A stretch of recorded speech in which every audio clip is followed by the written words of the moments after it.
This is the Zac Anesbury Show. Welcome.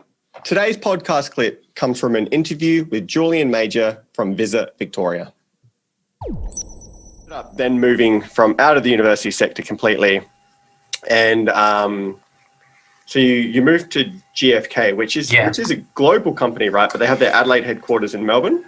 They're a global company, German-based company. Do not ask me what GfK stands for, because it is like a 20-letter word in German with the accent, and I could never fully get it right. But that's why you were let go a few years later. Yeah, there's a test every year, and didn't make a lot of improvement.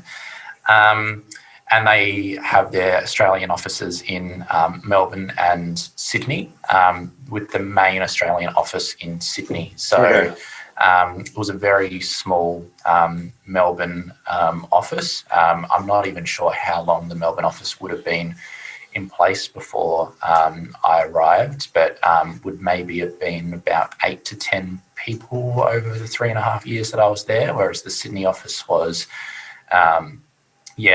much bigger and had a lot of different components to it as a business. So we were on the I suppose sort of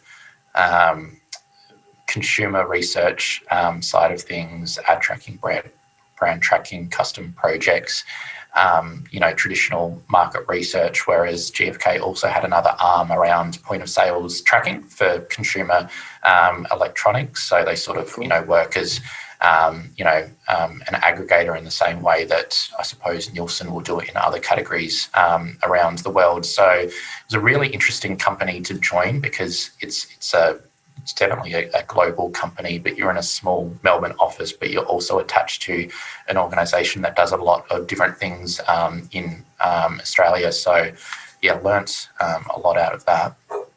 Yeah, so you started off as a research executive, got promoted to senior research executive pretty quickly, then got promoted to research manager pretty quickly, then you're a research director pretty quickly, all of that in the space of, I think, roughly 3 years.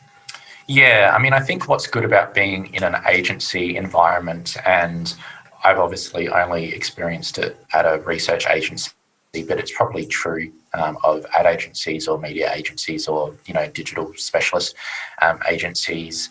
You get opportunities very quickly to progress. And, in some ways, often you do get thrown in the deep end with the right amount of support. And if you do a good job in stretching your skills and being given more responsibility, everyone's happy. And often in an agency environment, you are rewarded quite quickly for doing things, because you can really show the tangible impact that you're having on that business, particularly when you're involved in, quite a small agency where, in the Melbourne office, everyone is broadly aware of what everyone is working on, even if you're not on the same accounts. We all understand how the revenue is going for the year, how our existing clients, whether they're happy or not, whether we're winning new business. So I think that's really, why you can do something like that in an agency environment. It's really fast paced. You're given a lot of responsibility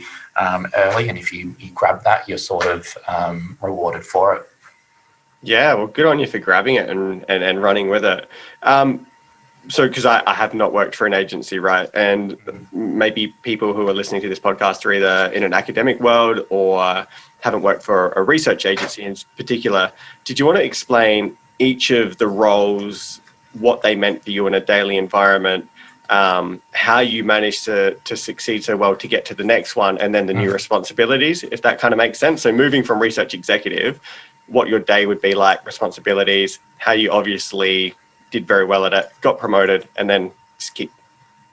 Yeah. So, I mean, you come in as a research executive, which is, really saying that you're someone that is a sort of a doer. So, a research executive's role in a research agency will be sort of a lot of the early start of a job. It might be, updating a lot of charts. It might be editing or proofing questionnaires or proofing proposal documents. But that's sort of your, line of responsibility.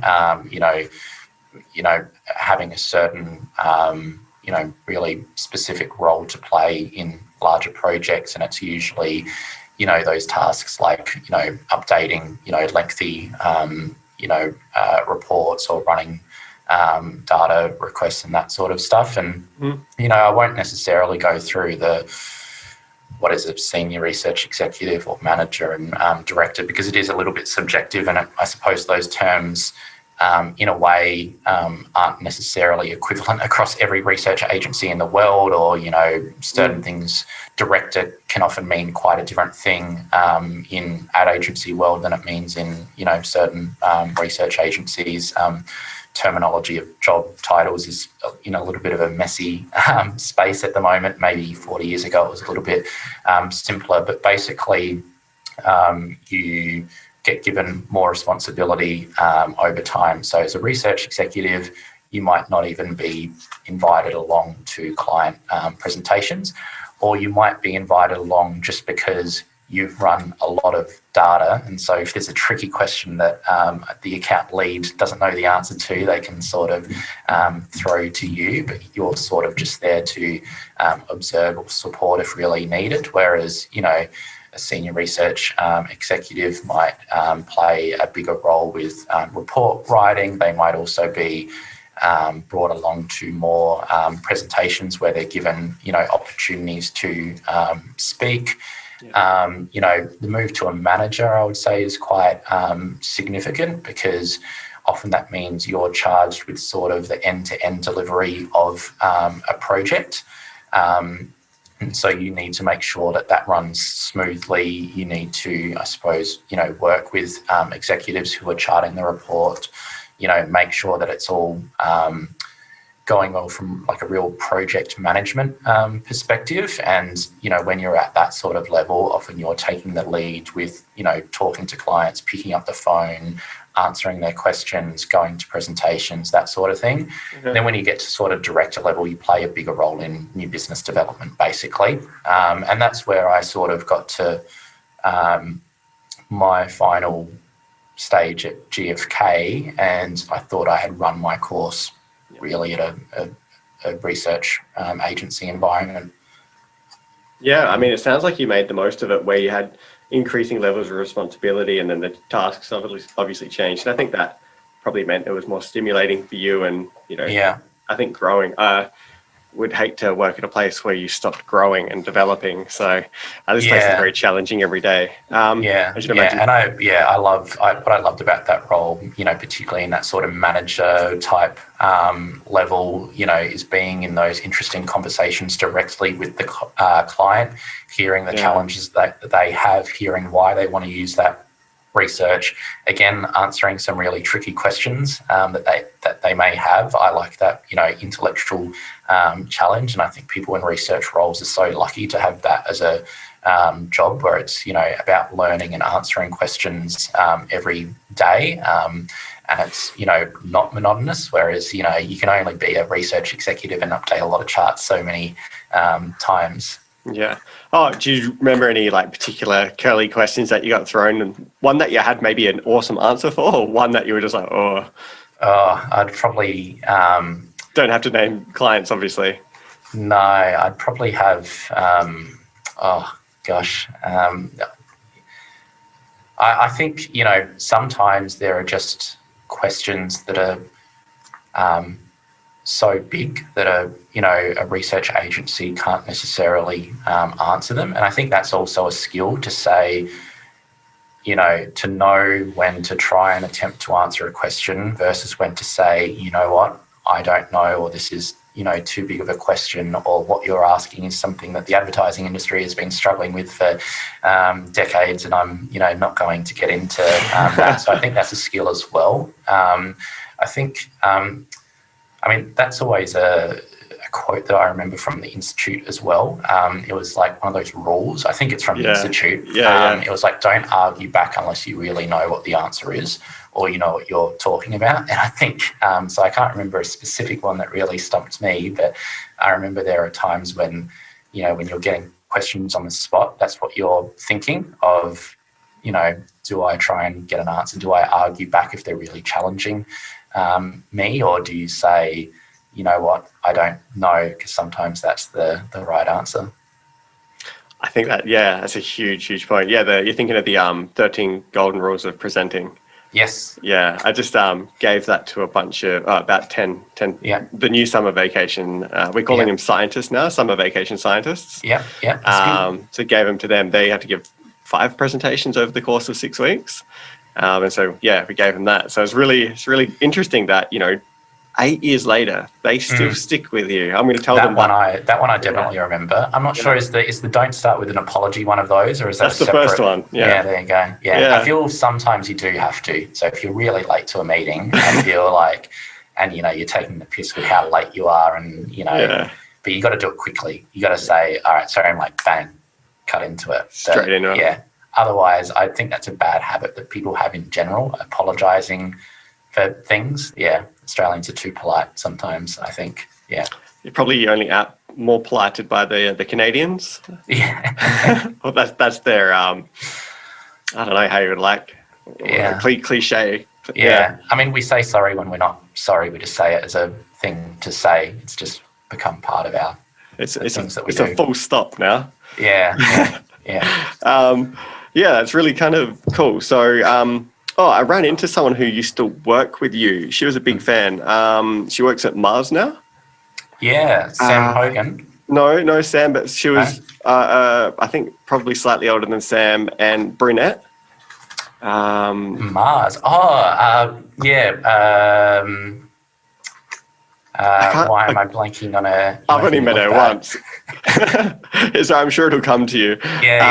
She obviously doesn't work at GFK either, but similar to you, she had nothing but good things to say about them.